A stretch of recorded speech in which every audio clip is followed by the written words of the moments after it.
Interesting Facts About the Bible, Part 23. Did you know that the 10 plagues of Egypt in Exodus were showing how the true God had power over all the false gods of Egypt? The very things they worshipped literally turned on the people that worshipped them. I have mentioned in many videos that these false gods are real entities. These beings are real according to Scripture, so when God says in Exodus 12:12 that God will execute judgment on all the gods of Egypt, he was literally talking about dealing with fallen angels. The first plague, the Nile turned to blood, was showing God's power over Hapi, the Nile god. He was literally called Lord of the Fish and Birds in the marshes.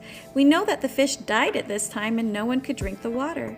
The second plague of frogs was an attack on the worship of Heket, the goddess with a frog head.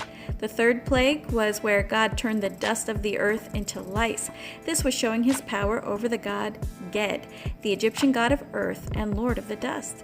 It was at this point the Egyptian magicians could no longer compete with God's power, and even Pharaoh started recognizing that it was God that had control over his gods.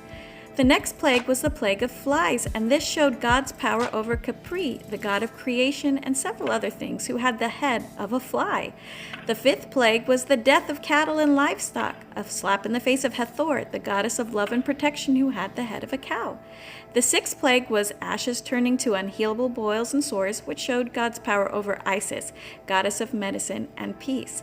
Then there was the plague of hail, which showed God's power over Nut, the Egyptian goddess of the sky. The eighth was the plague of locusts from the sky, which showed God's power over Seth, the god of storms and chaos.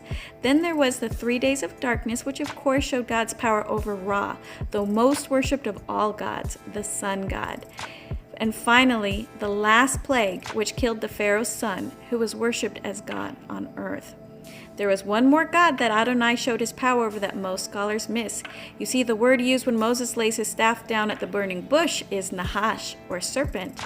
But Moses wasn't the one who laid down his staff in front of Pharaoh. It was Aaron, and the word used for what his staff transformed into is Tannin, or crocodile. The Egyptian worshipped Sobek, the god of fertility and death.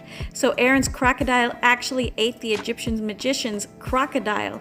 Right from the beginning, God showed that he was the true God of life and death and all that is to come. But this wasn't the judgment God says he will execute. You see, for the last plague, the Israelites had to spread blood over their doorposts from a spotless lamb. This, of course, was symbolic of Messiah's death and taking back all authority on the earth from the Anak, or fallen angels, and it was the spread of Christianity that ultimately led to the death of this 3,000-year-old religion in the 4th century AD.